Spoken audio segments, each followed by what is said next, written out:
Благодарам, почитуван подпредседателе, почитувани колеги, почитувана јавност. Денес имаме предлог на закон за утврдување на максималните цени за болничко лекување и тестирање на пациенти од COVID-19 во приватните здравствени установи, кој што е поднесен од почитуваните пратеници од политичката партија Левица. Во врска со тоа би сакал да дадам неколку мои видувања во врска со овој закон и неколку други придружни елементи. Најнапред, сакам да констатирам, и тоа можеме да го констатираме заеднички, независно кој од која политичка партија доаѓаме, тоа дека ковидот, овие повеќе од една година во Република Македонија, го извади целокупниот наш здравствен систем на чистина, односно се она кое што се гомилало со години, целата она трудост излезе на очиглед на јавноста и ковидот покажа колку на Република Македонија е потребно зајакнување на она што се вели државно здравство, на она здравство кое што го плаќаме сите ние кои што живееме во Република Македонија. Не убедуваа дека имаме околу 1500 заразени вкупно, до сега имаме 155.000 и повеќе. За смртни случаи не зборува јавно колку ќе бидат, но требаше да бидат со двоцифрена бројка, а до денес имаме 5462 наши сограѓани починати и сметам дека тука е клучниот проблем за кој што треба да разговара ова собрание, односно не на овој или слични закони, туку треба да разговараме на подобрување, адаптација и развој на здравството, а тоа се прави преку изменување и дополнување на Законот за здравствена заштита, кој што е системски закон и кој што треба да се седнеме сите луѓе кои што се вклучени во здравството, политиката, јавноста и да видиме како овој трулеш во здравствениот систем да го искорениме, бидејќи не знаеме што не очекува во иднина.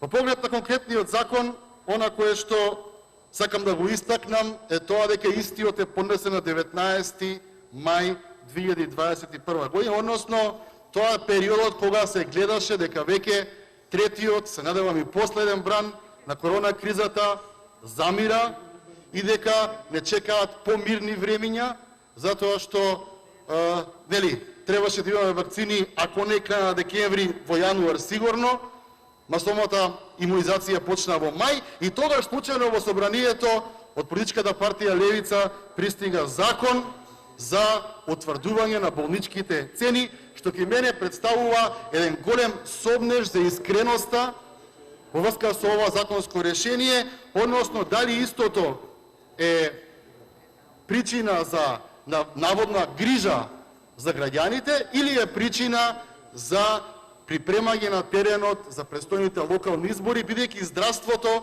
како и образованието и уште пар сектори во државата се сектори кои што ни интересираат и сме вклучени од најмал до најстар и тоа се сектори кои што нема ниту политичка партија, ниту етничка, ниту верска заедница и сметам дека ова е многу остроумно предложено во рамки на собранието, доколку се знае дека е редовна постапка, дека ќе се зборува во текот на летото, кога гледаме дека ситуацијата не е каква што беше во месец март, кога требаше да се зборува на оваа тема.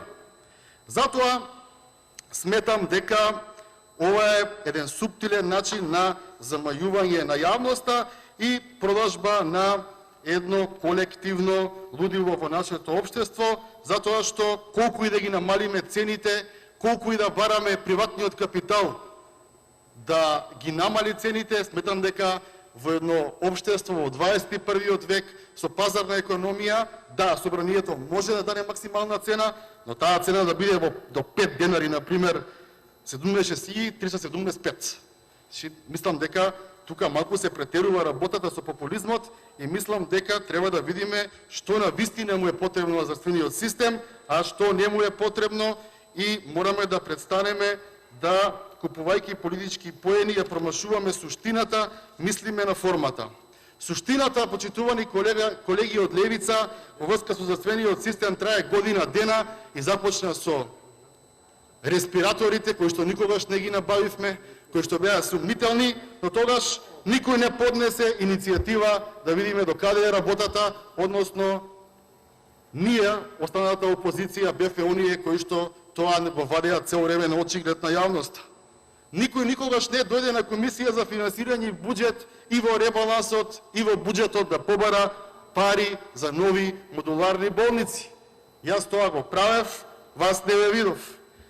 Никој не бараше нови средства и не даваше предлози како да има реагенси во секоја амбуланта за час поскоро да имаме реагенси за да видиме кој е позитивен, кој не е. Вас и за тоа не ве видов. Никој од вас не зборуваше за кадровскиот потенцијал кој што го има застениот систем. Ние тоа го зборуваме година дена, вие се бавевте со тривијални работи. Никој не го крена гласот против погрешните политики во здравството. Ние протестиравме пред Министерството за здравство, за жал или за среќа, и таму не ги видовме политичката партија Левица. Зборувам многу искрено и многу честно и мислам дека како народни избранници треба да го водиме народот во Република Македонија.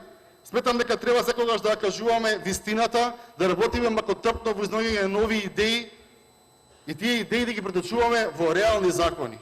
Мислам дека Facebook политиката е добра на кратки основи за определена политичка структура, но не сум убеден, односно сум убеден во спротивното, дека е добра за државата, за просперитетот и за развојот, за кој што се колнеме сите од прв до последен на оваа говорница. Мислам дека кога се работи за здравјето на граѓаните, ние не можеме да калкулираме со политика. Политиката е едно, јавниот здравствен систем кој што треба да го дискутираме овдека е друго, а приватниот капитал е трето. Не сакам да бранам ниту олигарси, ниту доктори, ниту вработени. Ама истовремено не се чувствувам заповикан, а и не гледам никој пратеник кој дека се чувствува заповикан да до 5 денари каже кој колку треба да наплаќа. СДСМ тоа го правеше со вештачко покачување на минимална плата како во комунизмот, а вие одите чекор понатаму давање на услуги со построго утврдени цели. Затоа ве повикувам сите, ако даваме законски решенија да ги даваме на време. Да не се играме со чувствата на народот, да не бараме теми како здравството во кој што 5500 луѓе загубија живот и многу се потрошија, многу на вистина ги одраа по приватните клиники, да не го користиме тоа за припремање на теренот за локални избори. Дајте да покажеме во ова собрание едно дженталменство во кое што она што е заеднички интерес ќе работиме заедно, ќе дискутираме идеолошки и принципиелно.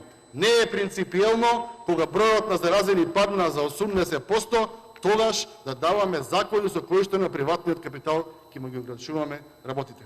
Се надевам дека ова што го зборувам кај сите ќе предизвика да се замислиме малку и да видиме докаде одиме со Facebook политиката и докаде одиме со реалните потреби на граѓаните на оваа држава. Благодарам.